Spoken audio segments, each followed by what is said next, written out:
I saw America, but not the one I knew.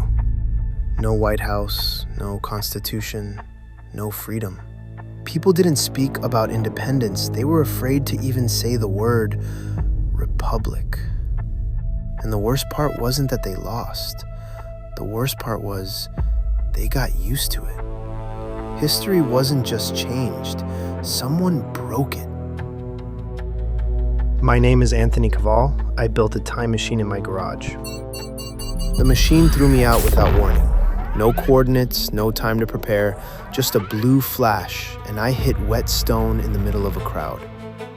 At first, I thought it was an execution. People stood around a town square, silent. No one moved, no one looked up. In front of them was a wooden platform. On the platform, a cage. Inside sat an old man, hands in chains, face in shadow, gray hair, straight back. I stepped closer, and then I saw his face. Washington. Not a statue, not a legend. Alive. Old. Exhausted, but not broken. Above the square hung a British flag. Clean, new, as if it had always belonged there. Red-coated soldiers stood around him. An officer read an order from the crown. I barely heard it. I was looking only at Washington. Someone in the crowd threw a stone. It hit the wood near the cage. Washington didn't even turn his head. The officer leaned closer and said something. I didn't hear it, but I heard Washington's answer.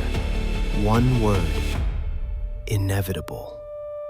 Then a low hum appeared above the square. Not wind, not a horse, not a cannon. Something in the sky. The fog moved strangely. Something dark passed through it, almost invisible. The soldier beside me looked up too. He wasn't afraid. He knew that sound. The machine in my pocket started vibrating. I hadn't touched it. The screen flashed. Timeline instability. Washington suddenly turned his head and looked directly at me, as if he knew I was there, as if he had been waiting. A blue flash tore through the square, and everything disappeared. I woke up in a dark alley. Same cold, same wet stone, same city. The machine hadn't brought me home. It had only moved me deeper into the same nightmare. I stepped into the street. The first proof was above the courthouse, the British Union Jack. Fresh, clean, wrong. On the corner stood a wooden post. On it, a notice. Use of the word republic, 30 lashes, by order of the Crown Governor. 30 lashes for one word. If they banned the word, someone was still saying it. Two soldiers walked past me. People stepped aside automatically. Eyes down, shoulders low, no sound. This wasn't fear, this was habit. 40 years of habit. Across the street, a little girl played with a small British flag. She laughed, waved it, ran through puddles. For her, it was just a flag. Not defeat, not occupation, just her world. That was the hardest thing to see. I looked up. On the roof of the administration building stood a telescope. Beside it, a person watching the street below. We were being watched. I stepped into the shadows and reached into my pocket.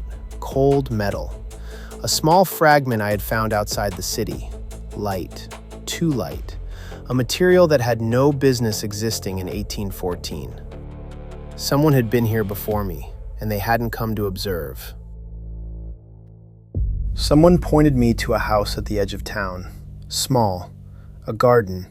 Everything grown carefully. Nothing extra, just what you need to survive. I knocked. The door opened. An old woman, 70-something, back straight, eyes young, dangerously young for a face like that. She looked at me, at my clothes, at my hands, said nothing, just stepped back and nodded. Come in, quickly. Dark, a candle on the table. On the wall, I saw a portrait. Abigail caught my eye. I painted it 30 years ago. Painted over it 29, when I realized memory is more dangerous than a portrait. I placed the metal piece on the table between us. She looked at it, didn't touch it. The silence went on for a long time.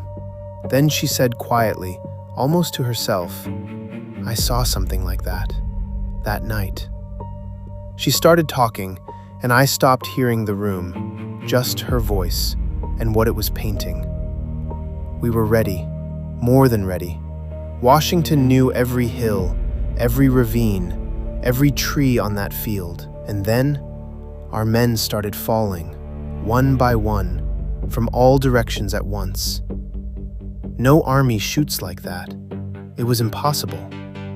And then, the sound from the sky, like 1,000 bees, but bigger. Something dark was flying up there.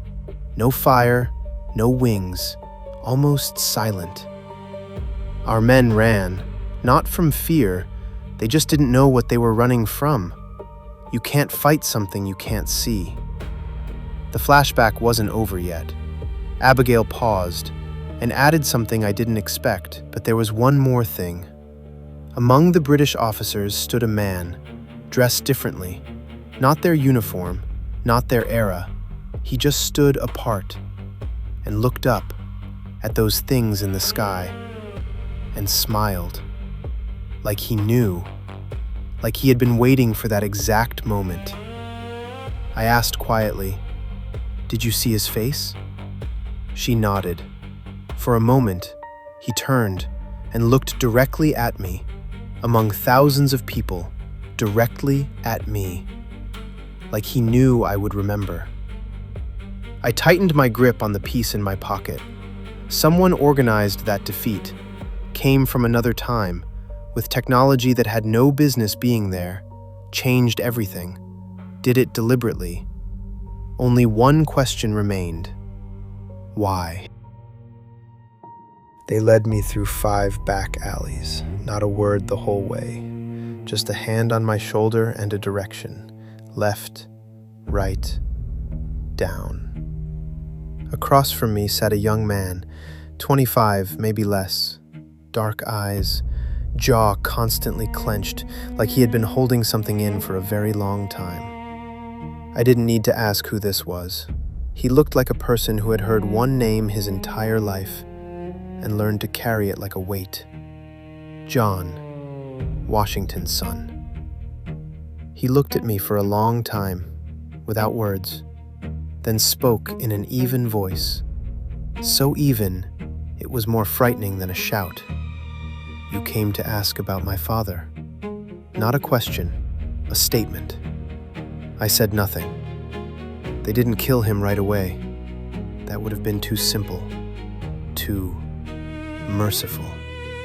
They marched him through every city, chains, guards, crowds, so people would see, so they would remember what happens to those who rise against the crown. In Baltimore, the crowd threw stones at him. Not British, his own people, already frightened into it. I asked quietly, "Did he say anything?" John, and for the first time, something changed in his face. One word, the whole time, the same one. Inevitable. I didn't know what to say. What can you even say to that? A man in chains, a crowd throwing stones, and he keeps saying, inevitable. He either lost his mind, or he knew something they didn't. I was leaning toward the second. John led me there, and disappeared just as quietly as he had appeared. The camp. I stood at the edge and looked. It wasn't an army, but it wasn't just people anymore either. Different faces, different languages. Irish who came for the promise of land and stayed because there was nowhere to go back to. Poles who knew what occupation meant too well.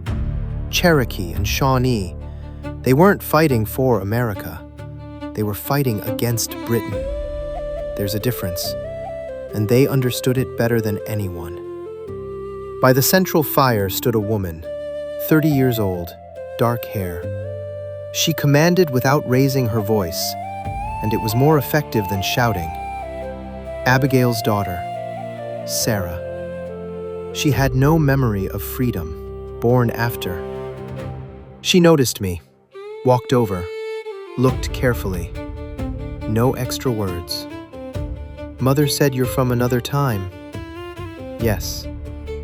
Then tell me, do we win? I didn't answer right away. In my time, yes.